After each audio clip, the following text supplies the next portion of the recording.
Everyone, this is Nikachu, Merfolk Master, and today I'd like to introduce a sort of new series that I would like to do to address modern as a whole. You see, it's been quite a few years since I've had this channel, and I am the Merfolk Master, but as I meet more people in person at Grand Prix, at Magic Fests, at other tournaments, they all thank me so much for the content, thank me for the channel. And then I ask them, well, what are you playing in this event? Well, I'm playing humans. Okay, I'm playing Affinity, I'm playing Blue-Eye Control, I'm playing Tron, I'm playing Death Shadow, Burn, Death and Taxes. Who's playing Merfolk? Where are the Merfolk players? Who are you out there watching this channel? What am I making the Merfolk content for? And it turns out that a giant chunk of you, well, you do watch it for the Merfolk content, strategy, sideboard guides, and the in-depth analysis and evolution of Merfolk. An enormous chunk of you, you're watching it for the modern. You're watching me solve the metagame. You're watching me adapt and adjust and keep you up to date with what's going on in modern. I'm looked at as not just as a Merfolk master, but as a modern master. And as a result, there are a lot of topics going on in modern that I would love to talk about. And I would like to do it outside the realm of Nikachu News, which is not exactly my opinion. Nikachu News is like just basically for entertainment purposes only. But to give my most honest opinion, I would like to use this sort of medium to talk about that. So let's talk about overall modern, the state of modern today. Is it okay? Is it stable? Is it fine? What's going on with modern? And truth be told, modern is evolving. Modern is changing. Modern is going in new directions we never thought modern would. However, as the card pool gets larger, we understand that modern will become more and more hostile as years go on. So let's talk about the state of modern. And modern, it is moving towards legacy. I mean, in a lot of ways, Wizards is betraying modern players. People got into modern in the first place because modern wasn't legacy. Modern had its own personality and it was slow. For all the complaints about how busted Birthing Pod and Splinter Twin were back in the day, it was a slow format. It was at a snail's pace. Birthing Pod was just a value deck. They very rarely comboed off. That thing took like turn 8, turn 9, turn 10 to combo off. Splinter Twin was basically the same thing. It was really oppressive, and I most certainly don't want to see it around again, but it never won on turn 4 very often. It was usually winning on turn 6, 7, 8, 9, 10, 11, 12.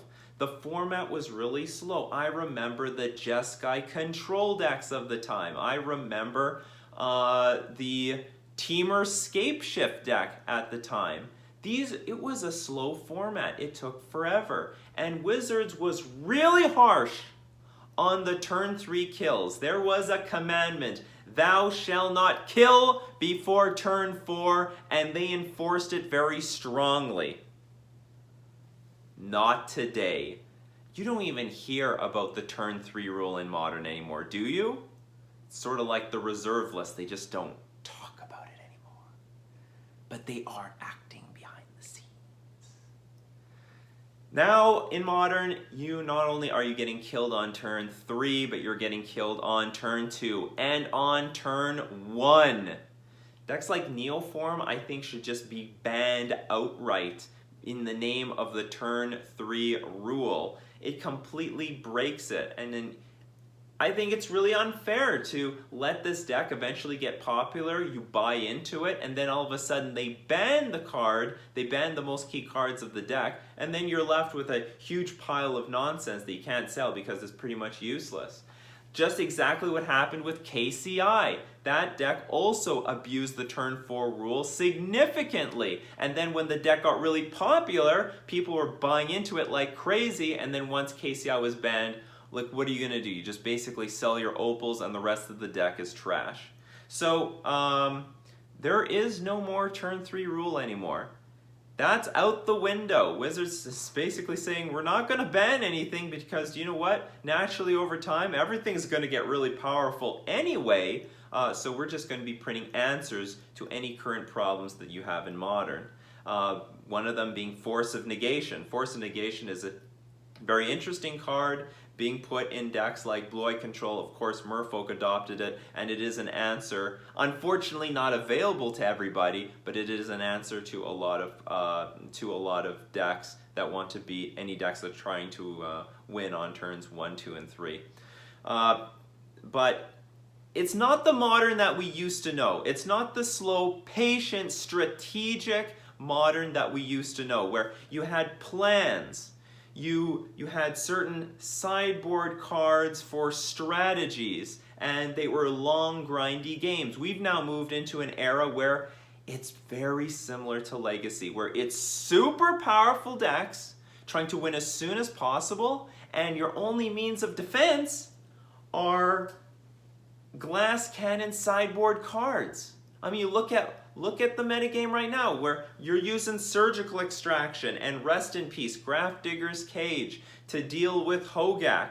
You've got like Core Firewalker and Auroch Champion to deal with the mono red Phoenix decks. It's really aggressive, powerful strategies that are only being answered by really good sideboard cards. And then it just becomes a game of the sideboard cards. A lot of people are complaining because the Hogak game sucks. The Hogak mirror sucks. You're mulliganing like crazy to find Leyline of the Void, and it just becomes a game of who can destroy the other person's Leyline of the Void. And that's the League of Legacy. So, and we could talk a little bit more about faithless looting. So Wizards was really harsh, really hardcore about the cantrips. You can't have Ponder, you can't have Serum Visions. No way, Storm will get way too strong. And while Storm is not really a deck anymore because there are a million answers to the Storm archetype, other decks have been able to abuse faithless looting. It was an innocuous card. It didn't look that dangerous, but it really has pushed graveyard strategies, or any deck that can abuse the graveyard. And we see that Wizards is now moving further and further into using more of the graveyard as a resource. And as more time goes on, faithless looting is just going to get stronger and stronger. I know the argument is that, in a vacuum, faithless looting is card disadvantage, but you have to put it into context. It's a really mana efficient and value efficient card. That also, what I don't hear talked about a lot, it encourages trends. Faithless looting encourages sort of a culture of degeneracy. It pushes the modern metagame to be more fast, more degenerate, more quick than it would be otherwise. The largest decks in the format right now are like Hogak, Dredge, Mono Red Phoenix. Still Izzet Phoenix is out there. And it creates more free wins, which I don't really think is very good for Modern, for a format that you want to be, that was originally about strategy. The more free wins that exist, the more like lottery-like Modern gets. And certainly it was okay in the past. When Splinter Twin got banned, there was chaos. All right? There was absolute chaos. There was tons of new decks, super fast strategies, and people blamed the banning of Splinter Twin for letting everything loose.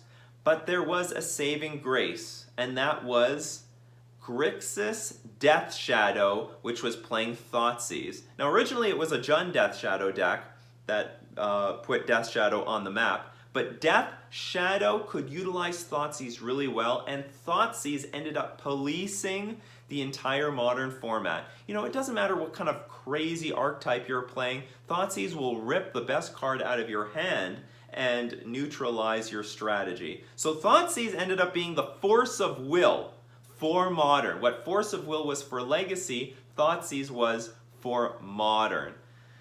But how good is Thoughtseize now in a format that's focusing so much on the graveyard? If the point of Thoughtseize was to dismantle the synergy of your deck by putting the card into the graveyard, it's not going to be effective if your strategy uses the graveyard. I mean, even if you put Faithless Looting in the graveyard, they can flash it back. You want to put an Arclight Phoenix in the graveyard? Well, that's not going to help. Same thing against Hogak. If you put any card in the graveyard, they can just use it to delve the Hogak in play. So it's Thoughtseize as a policing card has lost a ton of value. And as a result, I think Faithless Looting is a gigantic problem. I know there's a lot of people on both sides. Oh, Faithless Looting is fine. Faithless Looting is not fine. And what it's going to come down to is, when did you get into Modern? Really, at what point did you get into Modern? Was it 4 or 5 years ago when it was a slower, more strategic format? Fixed with rules that Wizards was trying to enforce, that the cantrips can't get so good, that the no one can win before turn 4? Or did you get in the post 2017 era where things are going crazy? All the decks are super fast, free wins here, free wins there, you know, chaos all over the place, diversity good at the expense of some strategy. Because fact of the matter is, I do see Modern sort of transitioning into a sort of Legacy-like format, which is fine. Legacy is a great format as well. It was beloved by so many people until the price of all the cards got so high that pushed a lot of people out of the format. But it's not the format that the original Modern players wanted. That's not what they played Modern for. What Modern is turning into today is pushing away those old players. So there was a great Twitter poll by Gold Ducat, who is a blue-white control master. He plays other decks as well. But anyway, he had a great poll on Twitter asking, how do people feel about Modern today? And something like 33, 36% said they don't like it. They don't like it. But that then means that there's still around 65% that do. Fact of the matter is, on the Faithless Looting discussion, I mean, I think it should be banned at this point. I think it's stupid. I think it makes the format way more degenerate than I want it to be, and puts tons of free wins in the format and in the hands of so many other decks. But people like playing with Faithless Looting. People love playing with Faithless Looting. People love being on the side of the free wins. What happened to me at my recent GP Minneapolis. They went Faithless Looting, discard 2 Arclight Phoenixes, into another Faithless Looting, discard another 2 Arclight Phoenixes, put all the Arclight Phoenixes on the board, smash me for 12. The game was over. So people love Faithless Looting. People love the games that are created by Faithless Looting. They like being on the winning side. And you know what? That is sort of a legacy mindset. They love doing powerful things. We're going to do big, powerful, over-the-top things. And that is where Modern is moving.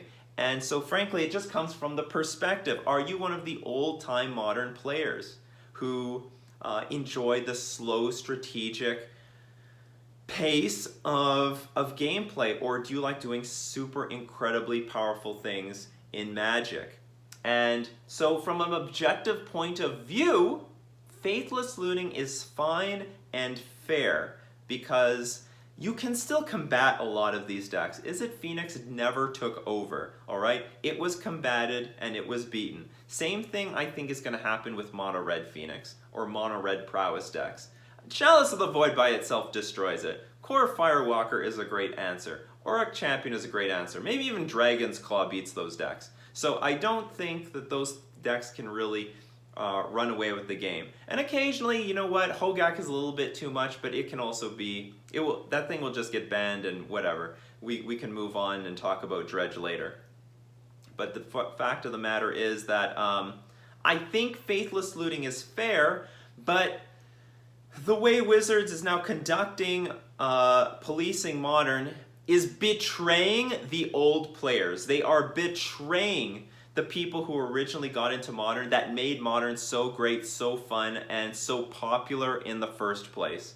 And now they are moving away from the principles that made Modern so great and are now moving towards the principles that made Legacy so great.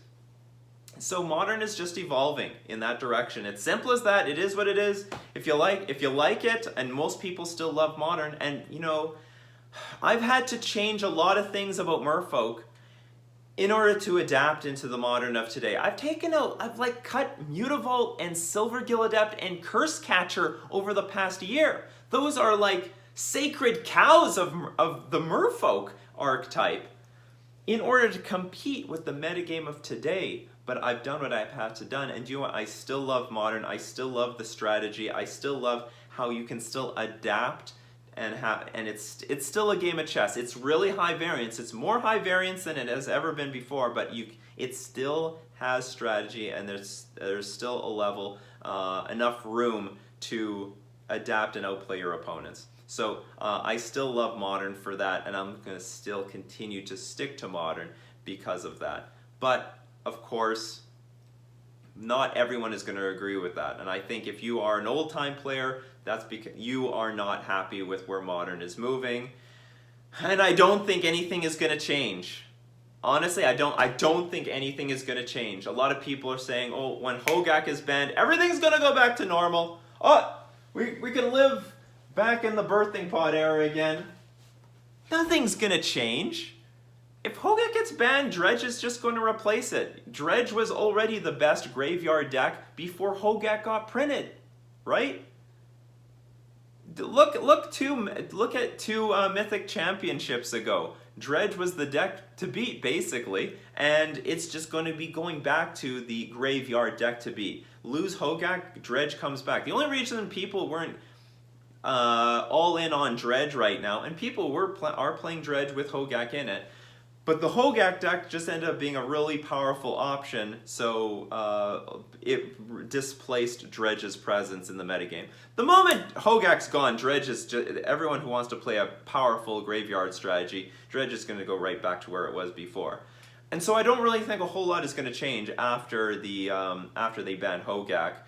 If you want to make big, serious changes to the Modern format to get it pushed a little bit further to what it once was, I mean, you're going to have to surgically extract a lot of cards out of the Modern format, which I don't think is going to happen. So now Modern is more about going big or going home, and no BSing around. You have to have a good, clear plan of how you're going to win by turn 4. And if you don't have any turn 4 kills in your deck, then it better be like some amazing prison deck like Lantern Control or something like that. So those are my thoughts about Modern right now. I think it's super high fast. It's pretty degenerate. That is just the way it's going to be going into the future. And it's betrayed old Modern players, but it's appeasing new Modern players. People love that sort of stuff. People love doing degenerate things. People want to do big, great things. People were laughing so hard at how they could just win on turn 2, basically, with Hogak. Put this Hogak in play on turn 2, you're dead, GG. Nice, wild Nikachu. Can't believe that used to be banned. Unbelievable. Well, anyway, so those are my thoughts on Modern. If you have any thoughts, let me know in the comments section below. This has been Nikachu talking about the state of Modern in 2019.